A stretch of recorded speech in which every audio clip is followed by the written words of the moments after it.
সৌন্দর্য নিয়ে বিতর্ক চিরকালীন।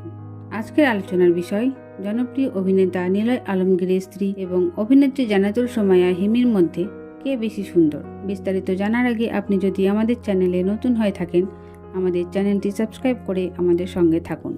একদিকে তাসনিফা, যিনি একজন উদ্যোক্তা, ব্লগার এবং সোশ্যাল ইনফ্লুয়েন্সার হিসেবে পরিচিত। তার স্বাভাবিক সৌন্দর্য ও ব্যক্তিত্ব অনেকেই মন কেড়েছে।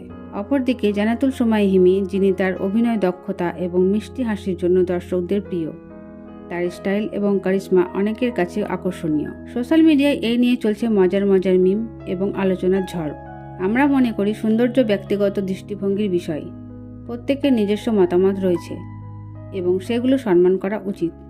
তাই আসুন এই মজার আলোচনায় অংশ নিই এবং কমেন্টে জানাই আপনার মতে কে বেশি সুন্দর। তবে মনে রাখবেন, এটি শুধুমাত্র বিনোদনের জন্য, কাউকে ছোট করার জন্য নয়। ধন্যবাদ।